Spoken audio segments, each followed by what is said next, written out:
Buen día amigos de toda Venezuela, que nos siguen acá en la señal de Global TV 65.com, también la señal abierta del canal, y por supuesto aquellas compañías de cable que llevan todavía a sus hogares la señal de Global TV, y obviamente también a nuestros amigos de Aycaracha y tuguarapa.com, que ya están transmitiendo el audio del programa de televisión. Y obviamente pues nosotros les damos todas las gracias a ustedes que siempre están pendientes de nosotros, que llegamos al año 16 con el interés de ver a Venezuela cambiar, pero Venezuela se resiste al cambio, a pesar de que los venezolanos quieren cambiar. Es una cosa rara, ¿no? Porque Venezuela quiere cambiar, los votos mayoritariamente quieren cambio, pero el pueblo no quiere cambio. Son las contradicciones de la vida. Mientras el país, Venezuela, decide en unas elecciones libérrimas, supuestamente bien llevadas por la sala técnica electoral, y gana la oposición con una mayoría abrumadora. Sin embargo, el pueblo no acepta el resultado. Y entonces la pregunta es, ¿por qué el pueblo no acepta el resultado? Bueno, porque el pueblo se había acostumbrado, ¿verdad?, a tener todo el poder, es decir, la Asamblea Nacional, la Fuerza Armada, el CNE, la Fiscalía, la Contraloría y cualquier cosa. Y de paso, como eso no era suficiente, crearon también una cosa que se llama el poder comunal, que también lo controla. Pues bien, unos desconocidos, porque es la única manera que uno puede entender estas cosas, que se vinieron a Venezuela, y yo no sé por qué frontera, porque las fronteras con Colombia están cerradas, las terrestres. Entonces, yo presupongo que, al no ser colombianos, porque los colombianos tienen cerrada la frontera, yo creo que son tipos de Guyana y tipos brasileños también que pudieran llegar. Y uno que otro llegaron por mar, de Trinidad, Tobago y de las islas San Vicente, San Cristóbal y qué sé yo. Eso no, porque eso se habla en inglés. Eso no habla. Pero bueno, lo cierto es que unos tipos extraños votaron contra el pueblo, y eso es lo que el Tribunal Supremo de Justicia debería estar investigando. No lo de los tres esos señores de Amazonas, sino por qué el pueblo perdió unas elecciones que tenía ganadas de antemano. Porque sí, debe haber una infiltración masiva, y allí lo que tiene que buscarse en el ADN de cada una de las personas que votó, pues eso hay el físico, uno tocaba el papelito, y es probable que allí determinen que la mayoría de los que votaron en esa elección del 6 fueron extranjeros, y eso sí le daría legitimidad, soberanía y un carácter nacionalista a la sala electoral. Que por cierto, el hito histórico de la Revolución Venezolana se ubica en un proceso electoral, y su derrota fue el proceso electoral, cosa que no estaba planificado ni planteado por nadie. Obvio que no se lograron los éxitos que querían, la sala electoral no pudo impedir el triunfo, como ya decía yo, por la participación masiva de extranjeros, que no gringos, porque los gringos todos se conocen, los gringos todos tienen ojos azules y el cabello amaizado. Y obviamente, por ejemplo, en el 23 de enero no era fácil colar a los gringos. Posiblemente los que votaron el 23 de enero fueron gente que vino de Guyana, que con su condición de venezolanos y guyaneses a lo mejor votaron y ganaron la elección allí, ganaron también la elección en Catia. Incluso me cuentan que en un centro de votación de la costa oriental del lago, que es de la Misión Vivienda, que la construyeron, una cosa donde siempre llegan al chavismo, esta vez la paliza fue monumental. Sí. Sí, fue monumental, perdieron. Pero porque votaron de dónde? Votaron, porque me dicen... Votaron curazoleños, arubeños. No, me dicen que aprovechando que la gente de ese centro de Misión Vivienda estaban haciendo una fiesta en una zona cercana, llegaron los invasores y votaron. Y así como llegaron, se fueron. Cuando la gente llegó allí, se dieron cuenta que habían votado por ellos y ellos no lo sabían. Pero lo peor, habían votado contra los ojos. Que nadie vota contra los ojos en un país como este. Es un país donde los ojos son muy importantes. Porque ojos que no ven, corazón que no siente. Bueno, bien amigos, les digo que la oposición en Venezuela hizo su gran jugada y ahora tranquilo, porque lo más difícil era ganar la elección. Fíjense que la vez pasada, por ejemplo, que la oposición hizo lo mismo, pero que el gobierno, como ganó por 1.5, se hicieron los locos. La oposición demandó que había fraude, que había cosas, que había cuadernos de votación, y le dijeron, no, aquí no se revisa nada. Pero una vez que esa oposición hizo una elección interna, sí querían revisar los cuadernos. Entonces ahora, sin que mediara mayor cosa, unos tipos llevan una grabación, dicen que es la de una señora, hasta y la sala electoral inmediatamente actúa, una sala electoral que obviamente ha sido nombrada rápidamente porque no teníamos los votos. Y al no tener los votos no se pueden hacer las cosas. Entonces resulta que en esta democracia venezolana, claro, hay que entender que esos 7 millones de tipos fueron verdaderamente, no solamente los 7 millones, sino los 2,5 millones de ventaja, son tipos extranjeros. Son tipos extranjeros. Entonces es evidente que en Venezuela, si no contáramos con la sala electoral, estaríamos desguarnecidos. Afortunadamente la sala electoral está allí. Y yo creo que la sala electoral, mira, en Venezuela ocurren cosas como esta. Tú pones un sociólogo que no sabe de economía como ministro de Economía. Pones a un ingeniero electricista como jefe de la economía. Y entonces pones a un zapatero y lo pones a hacer mandoca. Entonces, claro, chicos, y como eso es así, hay inconvenientes. Pero yo digo que la sala electoral, porque aprovechando la sabiduría que ahí está contenida en la sala electoral, debería por lo menos tratar de plantearnos cómo bajar los precios o cómo aumentar los precios de los productos y que la gente esté contenta. ¿De acuerdo? Eso pudiera ser. Por ejemplo, la sala electoral podría de verdad acabar con el concepto de inflación, de escasez. Es más, la sala electoral puede hacer lo que quiera. Y la teníamos ahí, chicos, arrinconada. Y el país, por supuesto, logró rescatar un activo, la sala electoral. Yo creo que en Venezuela, mira, Venezuela ha pasado por todos estos inconvenientes, de verdad, porque nunca se tomó en consideración lo que la sala electoral podía hacer.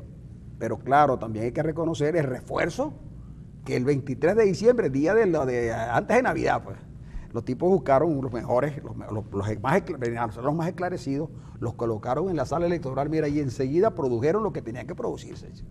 Que las elecciones donde la gente vota, que vota con la máquina y mete el físico y hay actas y no sé qué cosa, y sale el ministro padrino a decir que no haya violencia. Chicos, la sala electoral decidió, como tiene que ser en un país serio, un país democrático, la sala electoral decide que quien votó, que el pueblo que votó no tiene derecho. No tiene derecho a tener representantes. No tiene derecho a tener representantes, no tiene derecho. Los representantes son, claro, pero los de antes sí eran buenos. Los de la legislatura pasada sí eran buenos. Es una cuestión, mira, que el debate, por ejemplo, Luis Guillermo, ¿cómo se llama él? Luis Vicente León, debería dedicarse a esto, a estas cosas, averiguar por qué la sala electoral sabe hacer las cosas tan bien y por qué el gobierno las hace tan mal. ¿Verdad que sí, chico? Sí. Tú tienes razón. Mira, de no hacer caso a la Asamblea Nacional y sacar a estos 3 diputados que han sido impugnados y a pesar de eso juramentados, van a legislar las siguientes personas que son también sinónimos de neutralidad, sinónimo de eficiencia judicial, sinónimo de mesura, sinónimo de neutralidad, de libertad, de autonomía, de independencia, de mirar las cosas como debe mirar la justicia. Gladys Gutiérrez, Arcadio Delgado, Carmen Zuleta y Juan José Mendoza, que son personas realmente de una solvencia increíble, de verdad que sí.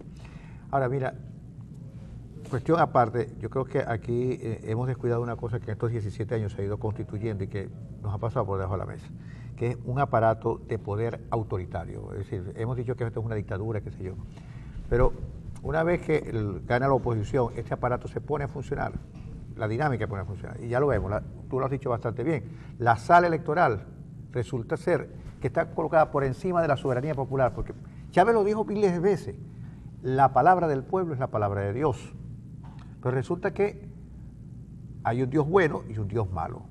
Cuando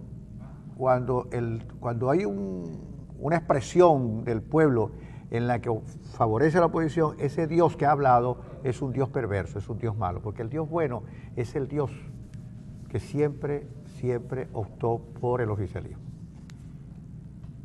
Mira, hay que poner cuidado con este asunto de este aparato de poder autoritario que se ha gestado en el país, porque quedó justamente, como lo que se renovó fue el poder en el que el soberano es quien se expresa, y el soberano se expresó diciéndole que no al oficialismo, obviamente el aparato de poder autoritario sigue quedando en manos del chavismo, el poder judicial, el poder armado a través de la FAN. Ayer el señor Reverol ha dicho que tiene 75.000 hombres que repudian la decisión de la Corte de la Asamblea Nacional, colocando a las Fuerzas Armadas al lado de una parcela política cuando eso viola la Constitución.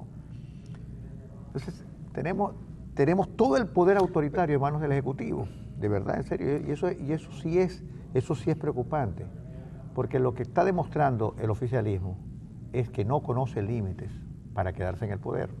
Ese es el gran problema. Entonces, estamos a un tris de desarrollar abiertamente y de manera flagrante una dictadura. Estamos a un tris.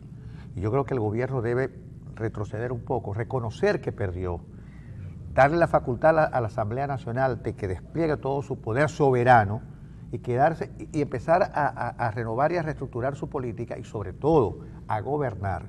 Porque mientras el señor Cabello y la sala electoral hacen estas triquiñuelas o hacen estas cosas que no deben hacerse, mira, estamos en una situación económica la más terrible. Ayer el petróleo alcanzó su mínimo en todo lo que en los últimos 20 años. Resulta que el petróleo venezolano está a $27 el barril.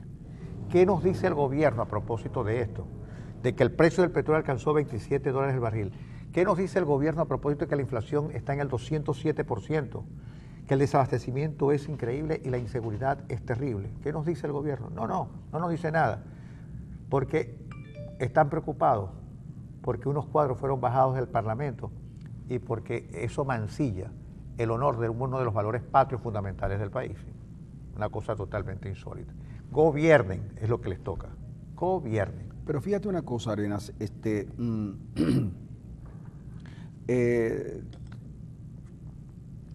si el gobierno no ofrece los resultados, porque el gobierno, mira, en 2014, en 2014 el gobierno, por boca de su ministro, que no sé quién era en ese momento, porque cambian los ministros, los rotan, ¿no? Y dijo que la inflación en Venezuela para el año 15 iba a estar ubicada, muy alta por cierto, entre 26 y 30%. Y a muchos nos llamó la atención, pero bueno, si eso es lo que estaba, pero ya la intención de bajarla. Y que la economía iba a crecer a 3%. Se supone que cuando el gobierno va al Parlamento y presenta su propuesta de presupuesto y todas esas cosas, dice, aquí tengo yo el dinero, esto es lo que va a pasar, y nosotros decimos que esto va a ocurrir. Resulta que era de suponer que el organismo encargado de hacerle la evaluación, el control a la gestión, es el Banco Central con las cifras que va dando. Señores, mire, primer trimestre tanto, segundo trimestre tanto, porque así se maneja. Y la inflación se maneja de dos tipos, una mensual y la anualizada. Para ir comparando. Y se puso precios constantes para evitar la distorsión monetaria que puede haber en este caso. Bueno, pues efectivamente, ¿qué es lo que ocurre? Que el gobierno no dio resultados. Entonces, nadie sabe si el gobierno lo hizo mal o lo hizo bien. No,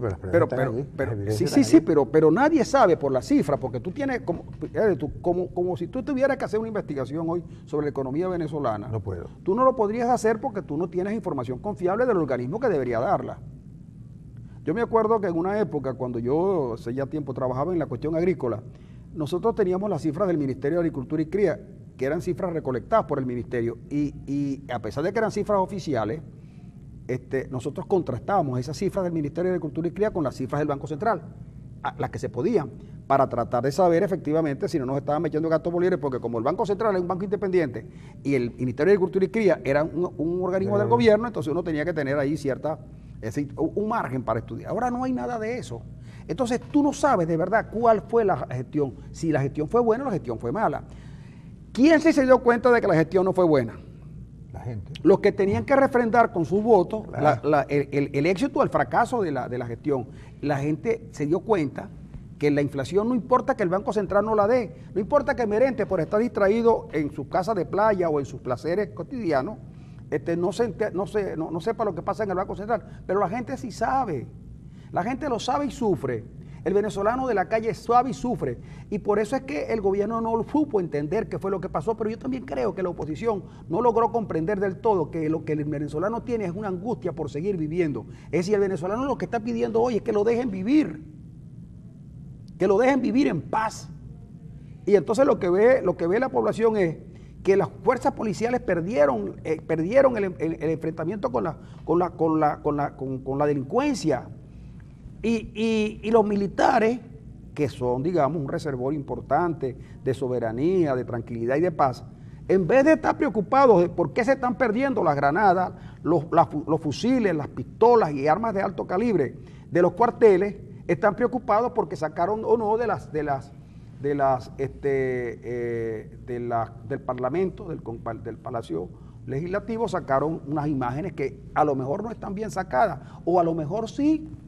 Y entonces resulta que la Guardia Nacional, en vez de estar preocupada de por qué por la frontera sigue pasando mercancía y petróleo, y gasolina, está preocupada, los 75,000 tipos están preocupados por aquello. Reverol, el general Reverol, que tiene otras preocupaciones adicionales, que no se las ha creado la votación, que no se las crearon los 112 ni los 3 diputados de Monagas.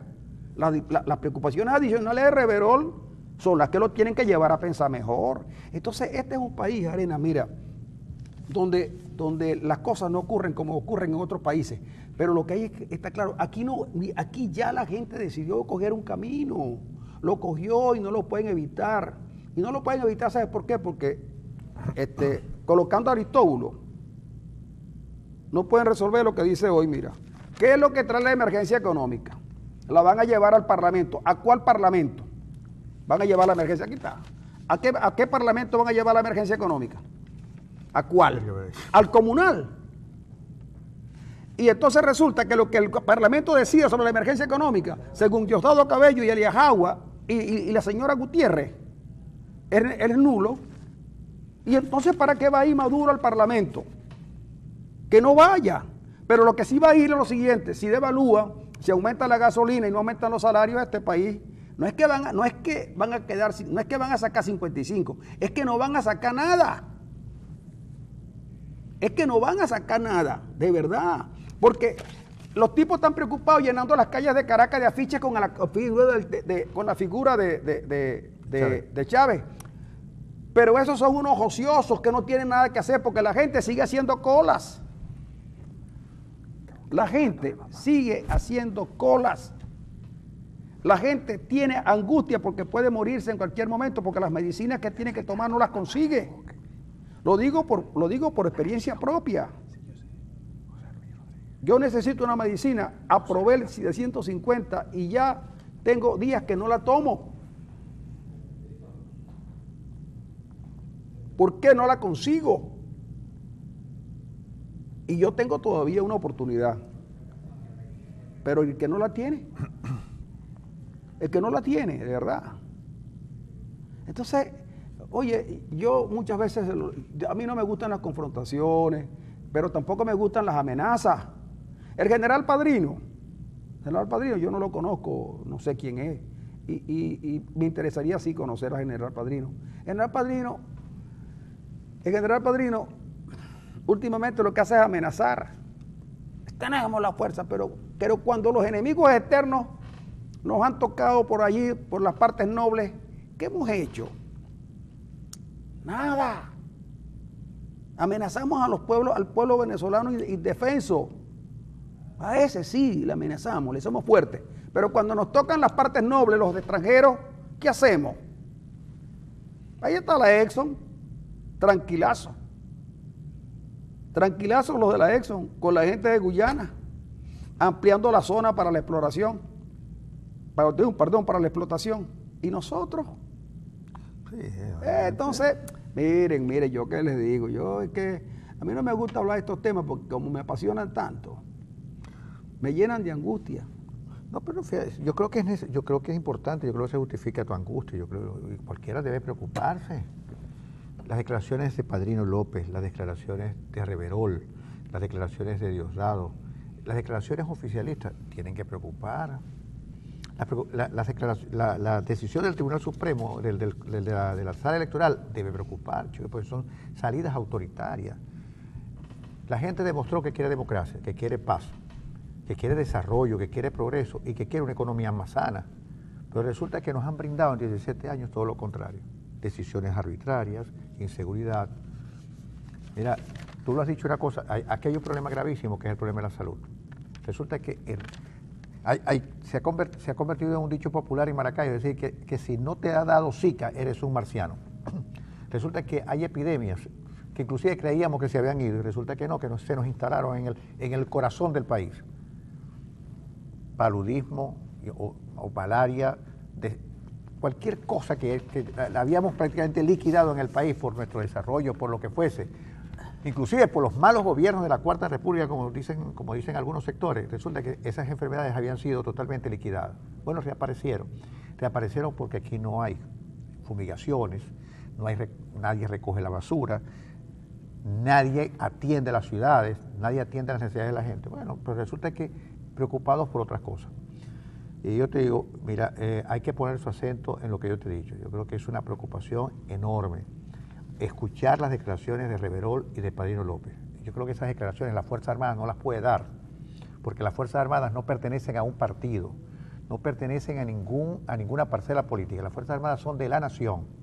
Y como representantes de la nación y representantes del interés general, deberían expresarse sus voceros y no, ciertamente, actuar como una fuerza de choque de una parcela en particular. ¿Qué es esa amenaza? ¿O qué es prácticamente esa lectura tan aviesa que hace Padrino López de considerar al presidente Chávez, que nadie está juzgando ni mal ni bien, decir que el presidente Chávez es un símbolo de la patria? ¿Qué es eso? Entonces, mira, yo creo que es necesario recomponer las cosas. Pero yo te voy a decir lo siguiente, yo te voy a decir lo siguiente. Yo tengo la percepción de que tú estás señalando algo que es muy verdad, pero que es como cuando alguien está enfermo y tú ves algunos síntomas.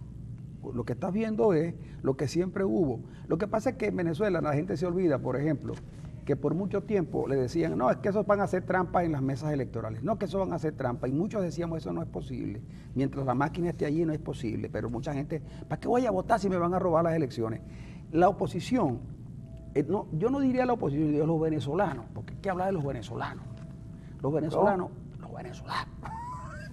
venezolanos decidieron, chicos, mira, un día, 6 de diciembre, que ya estaban hartos de la revolución, que ya no estaban, votaron contra que regalaran el petróleo, votaron por la nacionalización de empresas que después quebraron, votaron contra los regalos, votaron contra la corrupción, votaron los venezolanos.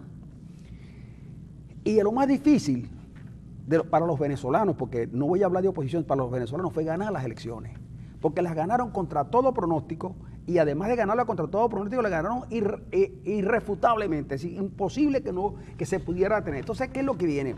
Al final, en un juego apretado, el conteo de bolas y strikes, el umpire puede tener cuestión. En un juego apretado, en el último minuto, el árbitro le puede dar triunfo al Real Madrid. ¿De acuerdo? Porque le contanta un penal en el medio del campo. Lo canta. Un árbitro puede cantar penal en medio del campo. ¡Penal! Y si lo falla, lo puede aprobar incluso. Que se movió ilegalmente uno de los defensores. Y si lo falla, puede darle hasta hacer unas 2 a 4 oportunidades. Eso no puede hacer un árbitro cuando la cosa es apretada. Pero cuando la cosa es tan amplia, eso no es posible, Arena. Mira, pueden tener 100 salas electorales, 400 salas constitucionales, o cosas como esta, mira. Cabello advierte que el TCJ puede asumir vacío de un parlamento en desacato. Esto, Cabello, no ayuda al gobierno, esto lo perjudica, porque cuando alguien toma esta nota, que está en el diario La Verdad, lo que le falta colocarle son 3 letras, GDE, y entre paréntesis, Fuji, que no tiene que ver nada con la marca esta con la marca de cámara fotográfica. Y tampoco con no tiene que ver con Morazo. Tampoco con el monte que está en Japón. Sí, no con Fuji, sino con Morazo. Con Mori. Con Mori. Entonces, ¿por qué dice aquí? Mira, advirtió ayer que la directiva del Parlamento debe acatar el nuevo fallo del Tribunal Supremo de Justicia, y mañana viene en la sala electoral y decide que 2/3 partes del Parlamento tienen que irse porque sacaron más votos que lo que tenían que sacar según la sala electoral, y quedan 5 diputados. 5 de la oposición y 55 del gobierno. Eso lo puede hacer, ya la sala electoral puede hacer todo, pero Cabello dice que a falta de parlamento, ellos tienen su sala constitucional. Y les voy a decir lo siguiente, nunca le hagas a los demás lo que no quieres que un día te hagan a ti. Mira, ya ha pasado, nunca y después les voy a decir más todavía. Los gobiernos no soportan la crítica cuando tiene que ver con corruptelas. Y yo leyendo 75 páginas, porque yo no avancé mucho, en el libro El Gran Saqueo, creo que si a alguien se le ocurre hacer alguna investigación, no en Venezuela, sino fuera, donde hay algunos implicados que tienen muchas cosas que contar, entonces yo no sé con qué cara se le van a presentar a los electores. Y les voy a decir más todavía, aquellos que andan preocupados por la gigantografía, deberían comenzar a preocuparse por otras cosas también, porque hay demasiada información suelta en el mundo que alguien está recopilando y lo peor de todo, la van a llevar a los tribunales. Yo te digo, esto que tú dices es verdad. La corrupción va a desorganizar este gobierno. Vamos a una pausa. Con eso último, nos vamos a la pausa. El Chapón Humano.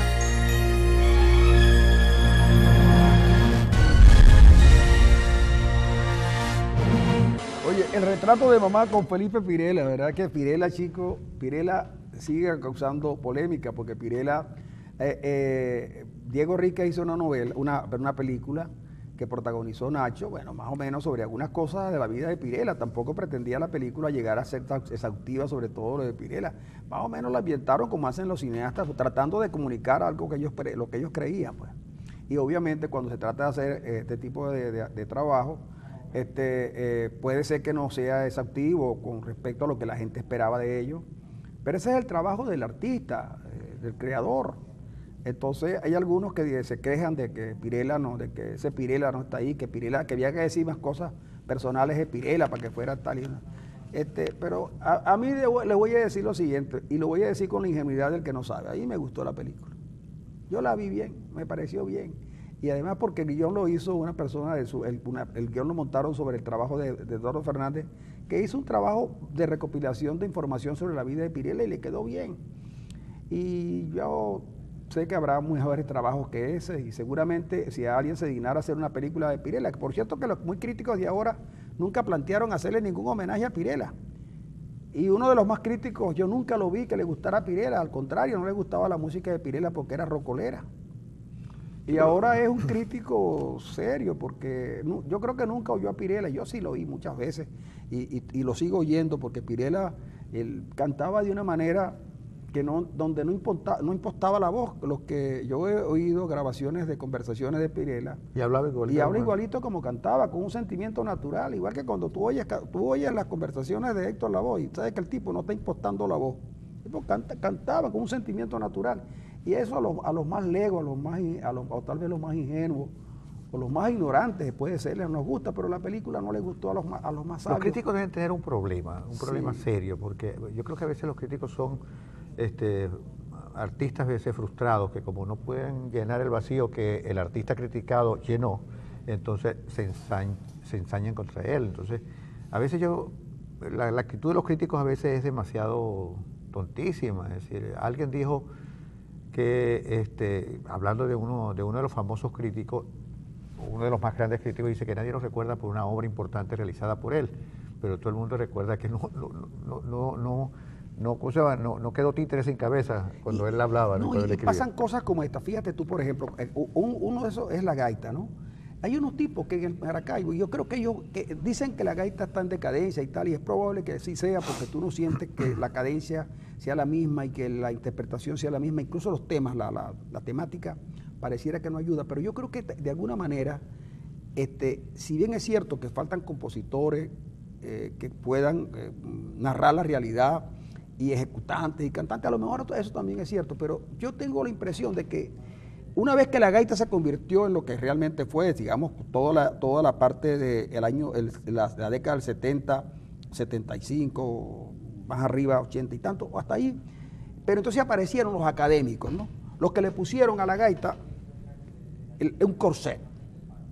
¿De acuerdo? El corsé de la rima y de la métrica. rima y de la métrica y de la cosa, y la sacaron de lo que era la popular para convertirlo en un producto académico. Y de culto. Y de culto. Entonces resulta claro, era muy fácil quedarse atrás porque entonces comparabas con Ricardo Aguirre, con la voz de Aguirre, con la voz de este, con la voz del otro, y surgieron nuevas voces, pero nadie les hizo caso, sino siempre Aguirre, siempre la Gary Zuliana, siempre tal.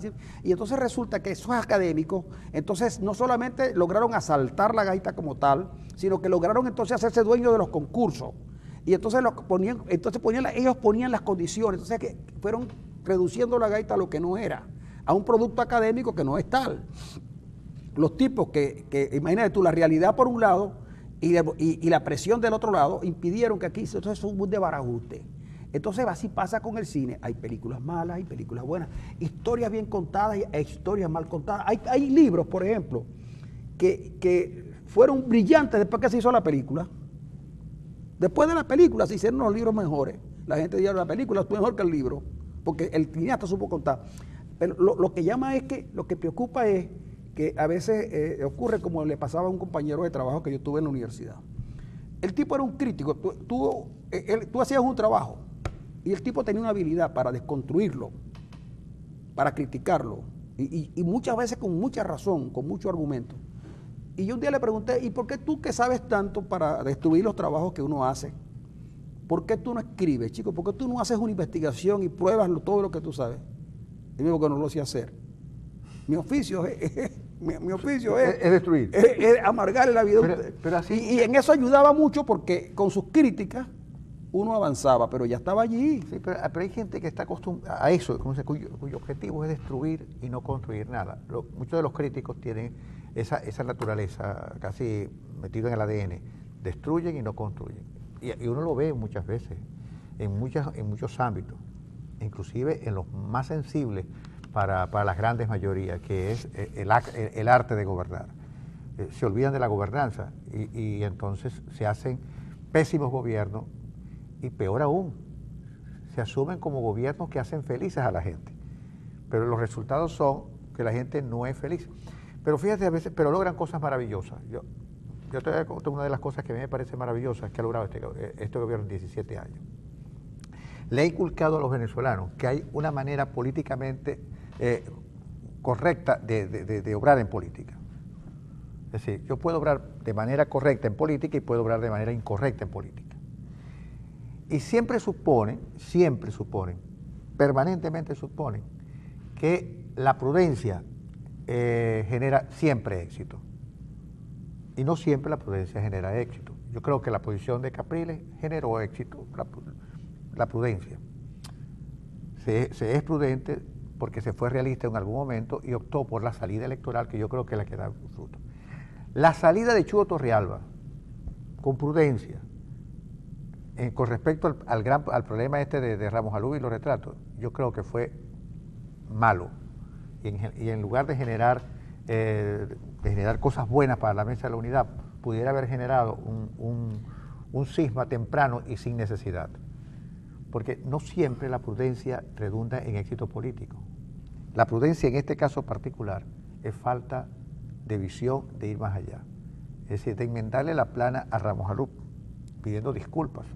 Yo creo que no estuvo bien por parte del Chugo Torrealba, que siempre he sido un defensor de él.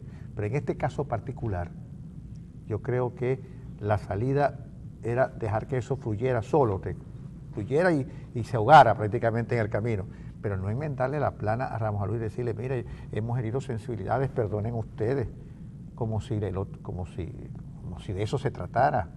No, la política no es eso, Chugo. No debiste haber desautorizado a Ramos Alú, que hoy es el jefe del poder más importante después del Ejecutivo. Pero bueno, así están las cosas. Pero espero, para que yo voy a incorporar un ingrediente más. La declaración de Chugo Torrealba, como tú muy bien lo has dicho, revive algunas dificultades de la Mesa de la Unidad. La Mesa de la Unidad no es un todo homogéneo. Tiene muchas dificultades, mucho más de lo que la gente pudiera imaginar. Y Chugo Torrealba no es inocuo. Chugo Torrealba responde a algunas políticas. Chugo Torrealba, por ejemplo, voy a decir estas cosas a pesar de que alguien lo puede entender como que yo quisiera quitarle, digamos, ánimo a la oposición.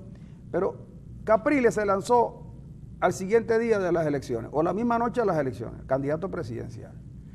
Por allí, gente más o menos respetable desde el punto de vista de su análisis, dice que Leopoldo López tiene una gran opción.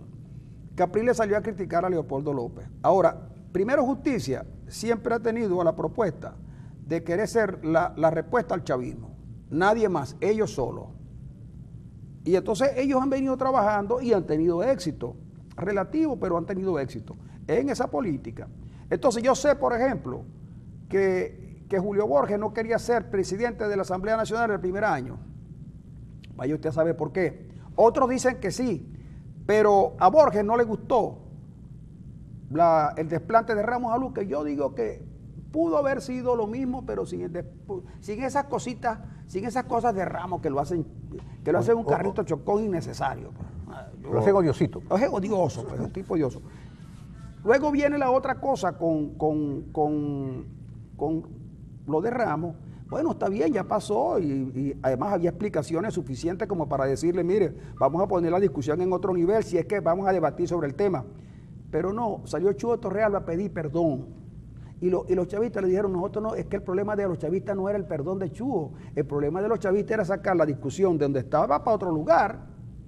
El problema, y es comprensible que el chavismo con sus políticas comprenda que es obstaculización y es llevar debate a otro sitio, y Chugo Torrealba ingenuamente cayó en la propuesta chavista, y eso no demerita a Chugo, sino que Chugo expresa de alguna manera el pensamiento de Primero Justicia y de Capriles.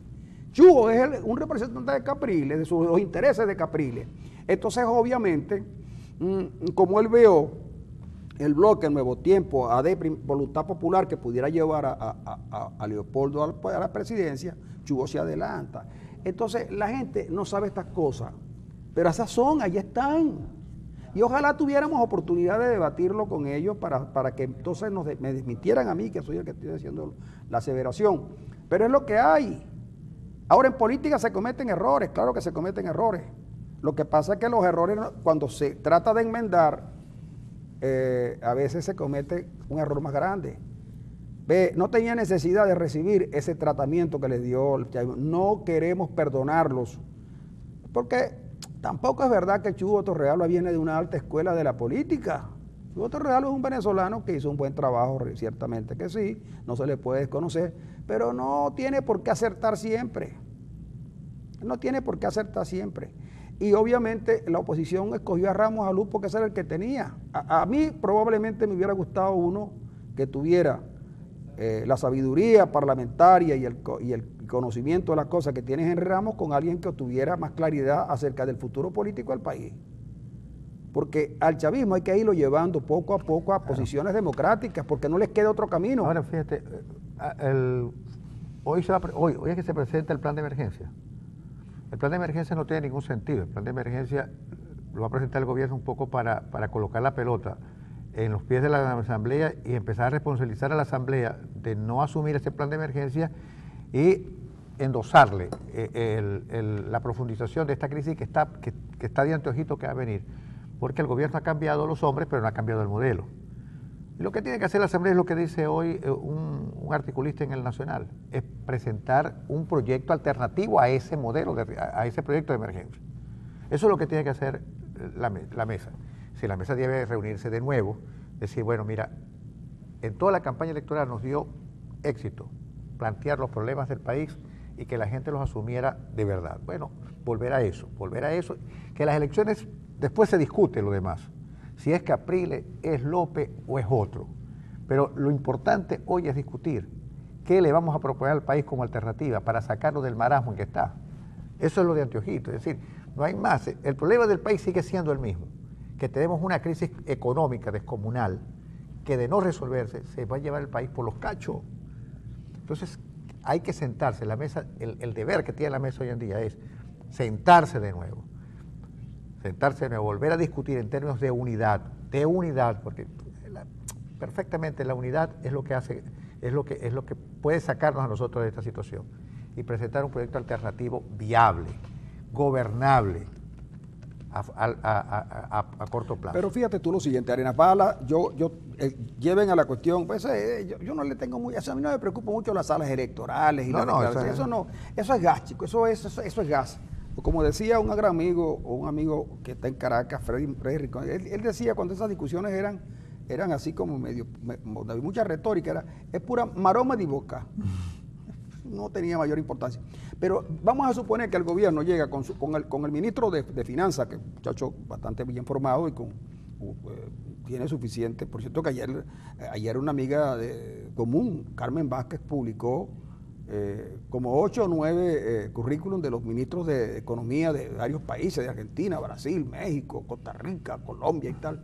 Y también puso el del venezolano. Yo le dije Economía productiva se llama. Sí, y también puso el del venezolano. Y yo, señor Salas. Salas. Yo no entendía por qué colocaba eso. Porque mientras aquellos eran muy extensos, este era poco, pero yo digo, eso no quiere decir nada. Porque tú ves, por ejemplo, antes de escribir El Capital, mal no había escrito mayores cosas, ¿no? No se había escrito. Pero no muchas cosas tampoco, ¿no? Y entonces ella lo coloca, después viene otro y lo colocan a Adam Smith y colocan a Marx y lo colocan en el medio, chico. Yo no sé tampoco, sí. Bueno, lo cierto es que llega el proyecto a la Asamblea Nacional. ¿Qué haría yo? Ese proyecto se toma y se envía a la comisión, que se puede ser la Comisión de Economía o se puede enviar una comisión al efecto que estudia las cosas y comienza a analizarlo. Y se le da entrada, se nombra la cosa y se llama a los ministros del área. Vamos a ver aquí. Cuando usted dice que los salarios, como dice el señor ministro Castro Soteldo. Bueno, Castro Soteldo no, porque Castro Soteldo no digamos muy especialista en estas cosas que a Dando lo pusieron. Abad apuesta por sincerar precios e ir ajustando sueldos. Vamos a ver. ¿Cuál es el nivel de precio de Venezuela? Vamos a ver, que venga merente. Para poder hacer una cosa bien. Claro. Vamos a aumentar la gasolina. Bueno, vamos a aumentar la gasolina, vamos a ver cuáles son los costos y tal. ¿Qué vamos a hacer con el incremento de la gasolina? Y esas cosas tienen que ser rápidamente. Una Asamblea Nacional que trabaje tiene que darle salida rápido. Y entonces se le dice, mira, esto se puede hacer, esto se va a hacer, esto no se va a hacer. Y esto se puede hacer, sí, y estas condiciones. Pero tiene que trabajar la Asamblea sobre una propuesta del gobierno. Porque el gobierno lo que quiere es que Ramos Alú inmediatamente le diga, no recibimos nada. Entonces, ¿qué va? No es confrontación, es buscar la manera de que el gobierno por lo menos presente un plan económico que hasta ahora no ha presentado. No lo presentó Chávez y no lo han presentado esto, porque cuando a mí me dicen el plan de la patria. Yo tengo un amigo que es el único, que debe ser el ejemplo en Maracaibo de la economía urbana, de la agricultura urbana, porque él vive en una zona urbana, pero él tiene en su casa, mira, 6 matas de plátano topocho. Ají misterioso. 6 matas de plátano topocho. Tiene 2 matas de plátano largo, que llaman. Tiene 3 matas de ají dulce. 5 matas en una barbacoa de cebolla en rama. Tiene 3 maticas de tomate. Y tiene 5 gallinas y un gallo. Bueno, yo digo que el gobierno, ahí tiene también en el patio, tiene una puerquita con 2 cochinitos. Yo lo conozco a él. Bueno, entonces ese es un tipo que el gobierno, está atrás. El gobierno debería, de verdad, hacerlo, esa casa, convertirla en un ejemplo, ¿no? Y entonces que la gente vaya, todos los que vivimos en la zona urbana, sobre todo los que viven en edificios, enseñarles cómo tener su cochinito en el cuarto del servicio, porque es pequeño. Cómo criar gallinas en la sala. Cómo usar el balcón adecuadamente. Entonces, es así que podemos que nosotros avanzar. Y obvio que también debería haberse nombrado un ministro para la ruta de la empanada, porque en Venezuela gusta mucho la empanada y la mandoca en el Zulia.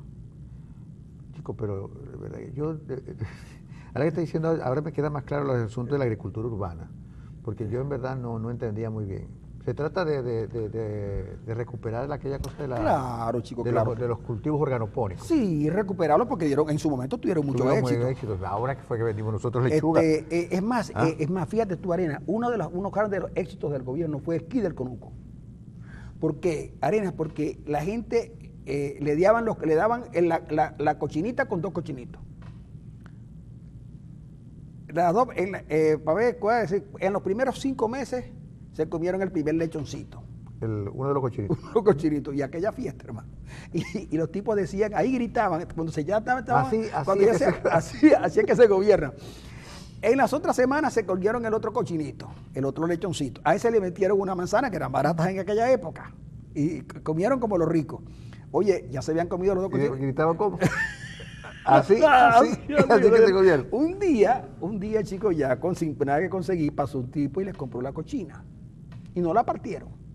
Y acabó la cochina, pero ya se habían secado los palos de yuca y las gallinas. ¿Y el cebollín? No, el cebollín, tú sabes. Entonces resulta que eso fue un gran éxito. Y los araos también fue un gran éxito.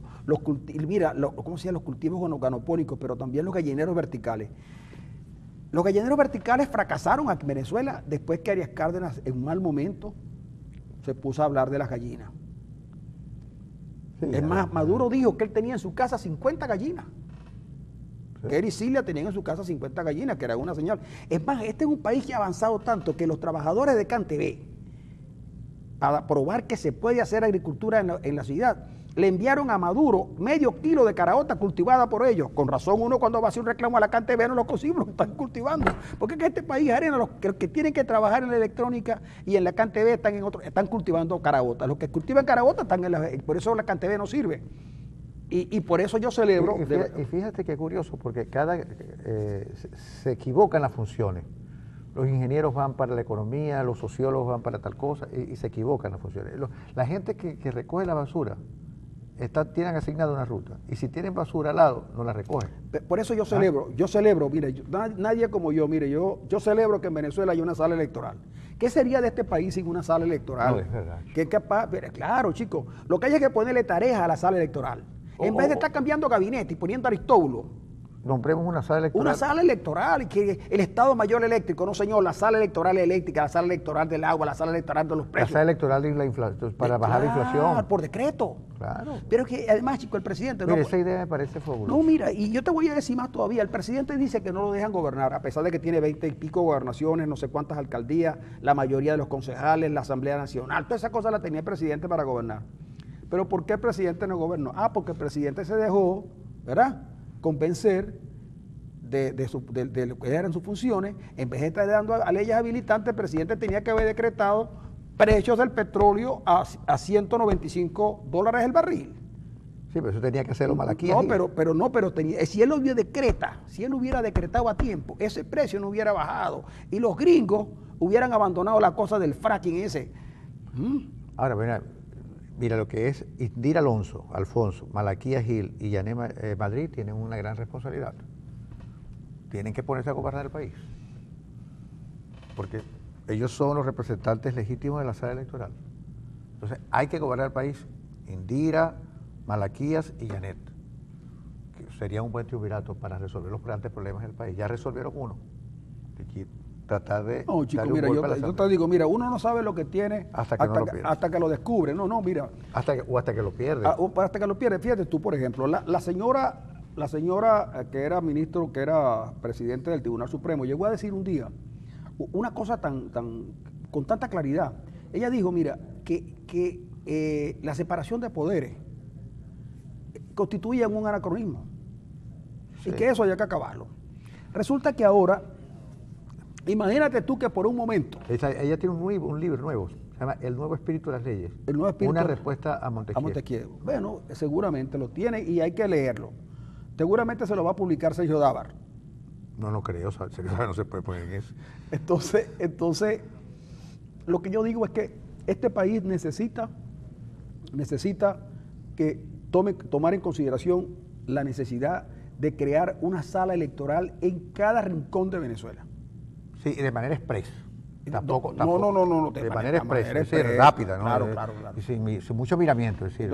Y bajar los baremos, para que pueda llegar para... Sí, bueno, no se puede tampoco poner un nivel muy alto porque entonces las decisiones si le ponen muy alto, la Asamblea Nacional puede objetar algo. Vamos a la pausa.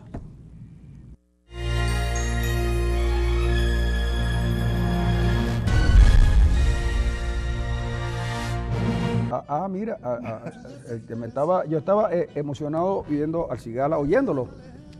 Viéndolo. Qué gran artista es ese señor. Señor. Yo no sé si es que nosotros por nuestras raíces, digamos, españolas, esa música, a mí me gusta el flamenco. A mí me gusta la copla, y eso que, fíjate, un poco que va contracorriente lo que yo pienso, porque la copla durante mucho tiempo fue considerada en España como el género de Franco, del franquismo.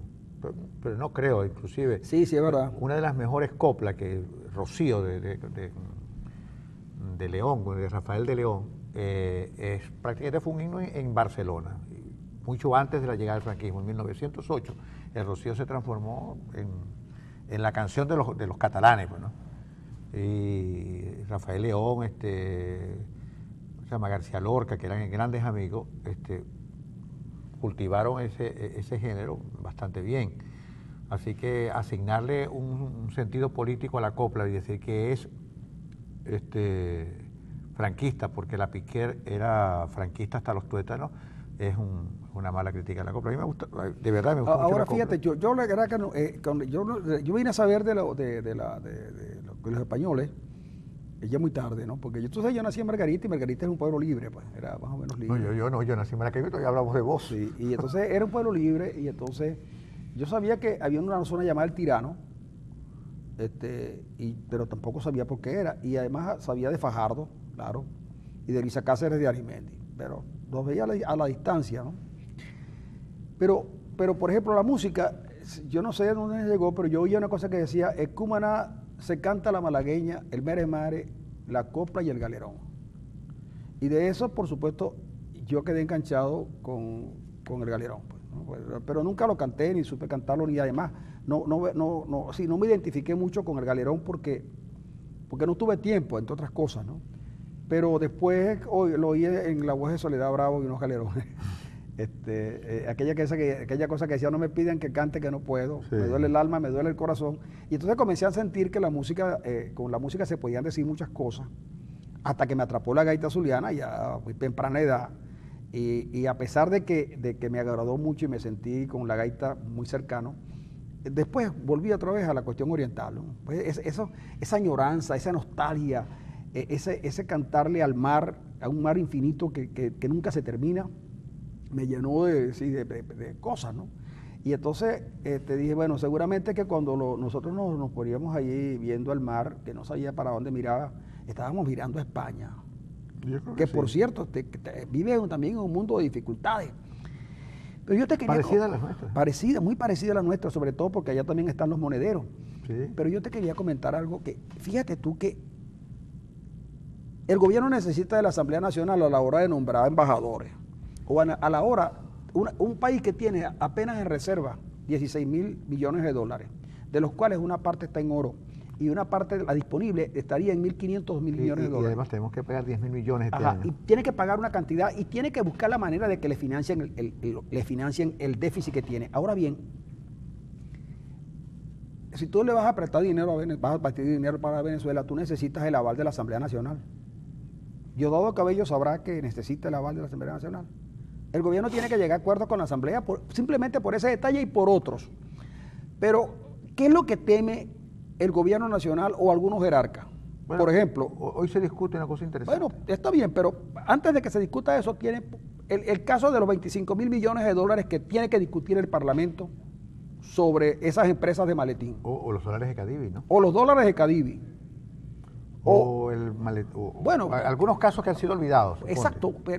El caso de la Vueltosa, que los denunció Tascón. O el caso de, ¿cómo se llama? Ahora que menciona los 25.000 millones, también hay dinero y acusaciones de lavado de las dinero. Acusaciones de Maclet. Ok, pero una de la que tú me ibas a hablar, me imagino yo que van a discutir hoy es lo de la misión vivienda. Sí, hoy... Bueno, yo digo, muchos venezolanos, nuestra familia, su primera casita se la dio el Banco Obrero. Mi madre vive aún en una casa del Banco Obrero y la pagó cómodamente al Banco Obrero. Se la dieron, me imagino yo que por allá por el año 61, 62, por ahí le dieron su casita y mi mamá pues la ha ido arreglando poco a poco. Y la mayoría de la gente de ese sector de Lagunilla, de Ciudad Ojeda, hizo su casita, sus cosas con su propiedad. La tierra seguía siendo del banco, pero la propiedad era de la gente podía traspasarla y esa cosa. Porque al fin de cuentas el venezolano también necesita tener su pedacito de tierra, su casita, su cosa. Este gobierno decidió que no, que tú te voy a entregar la casa, pero la casa no es tuya, es mía. Y como es tuya, tú no la puedes negociar ni puedes hacer nada, pero también te la puedo quitar. Como le quitaron los carros a los tipos. A los taxistas. Bueno, pero sí, así como le quitaron los carros a los tipos, le pueden quitar los apartamenticos al que se ponga díscolo. Por ejemplo, en esa zona de la costa oriental del lago, donde votaron contra el chavismo, a pesar de que les entregaron la misión vivienda, las casas de misión vivienda, pudieran llegar un día a desalojarlo. La oposición dijo que les iba a entregar título de propiedad a todos aquellos de la Comisión Vivienda. El gobierno ha dicho que Maduro solito construyó 1.000.000 de casas. Resulta que en Venezuela, según el censo, estamos hablando de 3 millones de casas, 5 por 3 millones, no, 6 millones de casas debe haber, ateniéndonos al censo de 30 millones. Él construyó 1 millón, dicho en vivienda. Incluso aquellas viviendas que tenían el lavaplato al revés, pero eso no es tal cosa. Pues bien, cuando vayan a entregar las propiedades, se va a saber efectivamente cuántas viviendas construyeron, cuántas soluciones habitacionales dieron, cuántos apartamentos dieron. Con la visión vivienda, pasa el tipo para... ¿Cómo se llama usted? Ender Arenas, Ramón Arenas Barrio. ¿Dónde vive usted? En el Corozo. Ok, Corozo. Francisco Rojas, Corozo. Fernández. Entonces dice, pero si aquí nada más que construyeron 2 casitas. ¿Y por qué aparece Arias Cárdenas diciendo que construyeron 1.500? Y comienzan a darse cuenta mucha gente que toda la publicidad que se hizo era falsa. Y entonces el venezolano va a saber de primera mano, no, le vamos a dar título de propiedad a todos los que tengan misión vivienda. Entonces se van a dar cuenta que en vez de construir un millón, se construyeron 20.000. 20.000. Eso preocupa, porque no solamente van a poner en tela de juicio la integridad de los de ahora, sino de los que se fueron. Sí, eso preocupa. Dime tú si no preocupa. Es preocupante. A mí me preocuparía. Claro. A mí me preocuparía. Si yo fuera, por ejemplo, el propio Maduro, me preocuparía. Yo también. Porque me quitaría el bigote. No, tiene que quitar el bigote. Sí, claro. señor. Y sin bigote. Bueno, que te lo estoy diciendo. Sin bigote, mira, y algunas personas sin bigote quedan desnudos. Bueno, yo no sé, yo lo que te estoy diciendo es que cuando la gente, mire compadre, alguien decía un refrán venezolano, cuando yo digo que el burro es negro, es porque tengo los pelos. No es porque tengo los pelos en la mano. Y entonces eso es lo que pasa. Imagínate que comienza una discusión para saber cuántos contratos tiene Roberto Rincón de PDVSA y cuántos de esos cumplió. Pero si una investigación, si no pasó nada, no pasa nada, y el tipo queda tranquilo y el gobierno también. Pero, por ejemplo, que se estudie cuántos trabajadores tenía el Parlamento en una época y cuántos tiene ahora. Exactamente. Ah, bueno. O cuántos miembros de una misma familia están allí. Claro. Y que se sepa todo, porque resulta que hay muchos venezolanos acusados justamente de estar vinculados a una actividad ilícita internacional, y que se averigüe. Eso tiene que hacerlo un parlamento serio, pero que por muchos años no lo hicieron. A eso es lo que se le tiene miedo. Y por mucho que se apela a la sala constitucional, a la sala de lo no sé qué cosa, a la larga, mira, miren. Y caiga quien caiga, porque si uno de los caídos tiene inmunidad, hay que resolver eso. Por supuesto. Porque caiga quien caiga. Las investigaciones tienen que hacerse hasta las últimas consecuencias, esta vez sí. Porque es que aquí se ha dilapidado mucho dinero. Dicen hay algunas estadísticas que señalan que el año pasado, con el precio del petróleo bajo, entraron 40 millardos de dólares. Me parece bastante, ¿eh? 40 millardos de dólares. Ahora, ¿qué se hizo ese dinero? No, mira por un momento la preocupación que debe haber en el mundo, porque hubo gente que, como la Asamblea Nacional no se preocupaba de esos asuntos, prestó dinero a Venezuela sin la correspondiente el correspondiente apoyo de la Asamblea Nacional. Que son deudas contraídas ilegalmente. Ilegalmente. Entonces, ¿qué va a pasar? Que van a tener que buscarla. Vamos a ver si pasó. Mira, una buena parte de la deuda que Venezuela tiene con Panamá. ¿Y con China? No, con Panamá. Es que allí sobrefacturaron a más no poder. Pero no fue que sobrefacturó la oposición o los empresarios opositores. Era gente que vinculaba al gobierno, consiguió créditos en Panamá. Y entonces los créditos, si debía 100, te pusieron 500. E hicieron un gran negocio sacando de Venezuela. Hubo un ministro que se fue, que no está ahora acá, que le envió información a unas empresas de Guayana para que le compraran a unos amigos de él. Y después de eso, en la cuenta de la esposa de ese caballero apareció dinero que esa empresa le había colocado porque era gente buena. Entonces, esas investigaciones hay que hacerlas. Ahora, es contra eso, mire, yo que se lo digo, el gobierno de Rajoy ganó con todos los votos. Rajoy, el presidente español, ganó con todos los votos y se creía seguro. Pero en un país donde hay elecciones libres y donde hay prensa libre, ¿verdad?, no amordazada, comenzaron a sacar las corruptelas Y Rajoy se fue contra las cuerdas y perdió nada más y nada menos que perdió casi 50 diputados. Y está en dificultades para hacer gobierno. La corrupción mire, la podemos ocultar y podemos hacer todo. Mira, podemos tener la sala constitucional, pero el día que tiren de ese hilo, el día que comiencen a cantar los tenores en público, porque ya ustedes cantan en privado, sí. entonces la cosa va a ser más difícil. Entonces, ¿por qué no actuar ahora? Y no tengan, mira, esas victorias momentáneas de que las salas electorales, no, eso no, mire, nunca, la política no puede ser sustituida por actos judiciales. Eso es momentáneo. Tú le puedes pedir a la gente que le puedes quitar el voto por un acto jurídico, pero no puedes, al final, eso es como las aguas de bocada de un río. No lo puedes parar, el torrente no lo para nadie, lo que tiene que haber es lectura clara. Mire, Arenas, yo que le digo a usted que es un hombre joven. Gracias. Y que tiene mucho futuro por delante, porque usted tiene futuro. Mire, no habrá sala electoral que pueda con los deseos de un pueblo, no se puede. De unos venezolanos que no consiguen qué comprar.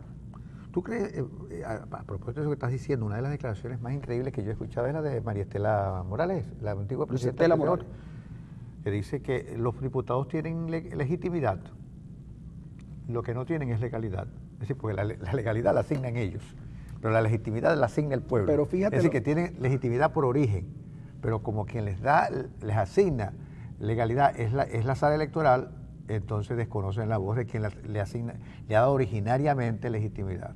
Ah, mira qué curioso. Pero fíjate lo siguiente, la sala electoral decide, primero, los tipos están proclamados.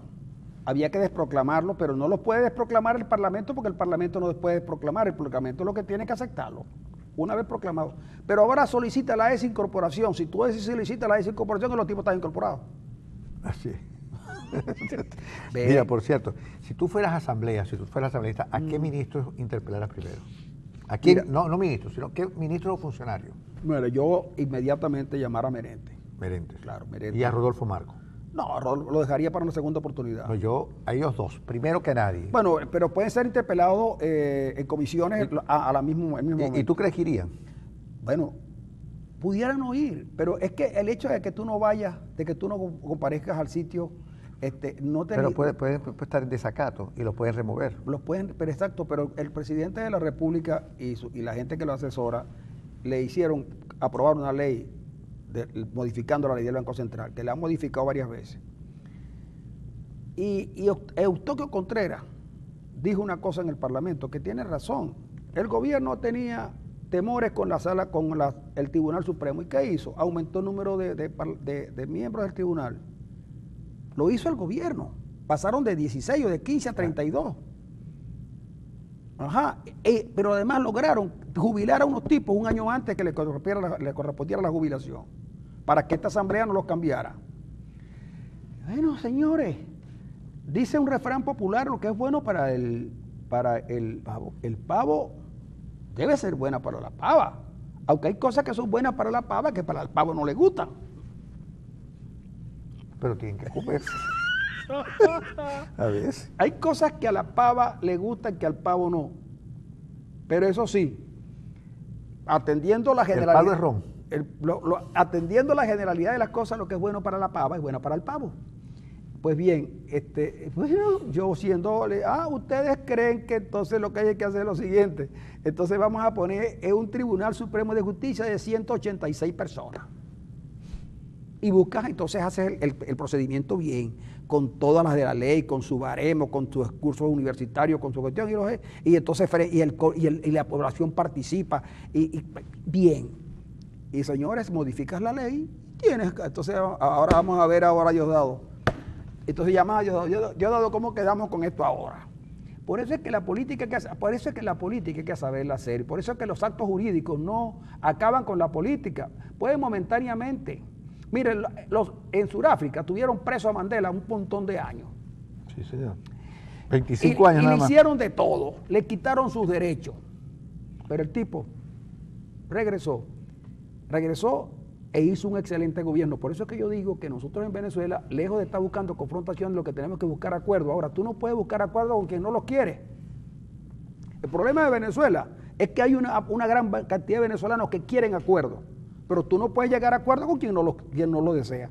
Si la política económica fue un fracaso y es un fracaso, y tú insistes en lo mismo, en seguir diciendo que el problema de la guerra económica son los empresarios, oye, o pasa lo que viene a decir el caballero ¿cómo se llama él?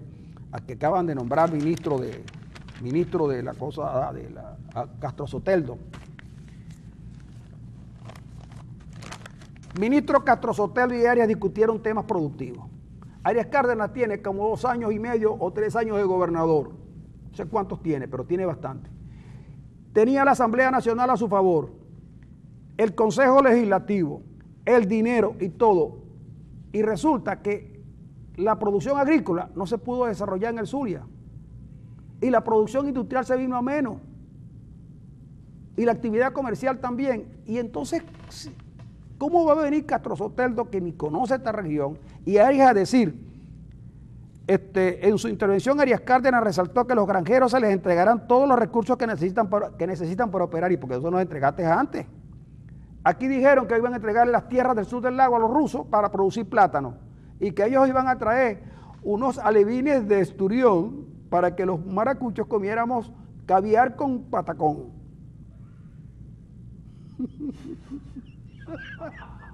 Oye, entonces dice Arias, caviar negro. Sumado a un segundo planteamiento, que un porcentaje de esa producción pueden exportarla, oye esto, que esa parte de la producción puede exportarla para que vayan teniendo sus propias divisas y puedan seguir creciendo, explicó el gobernante regional, quien ha señalado que en el Zulia es un estado con un potencial extraordinario en producción de carne, leche y plátano.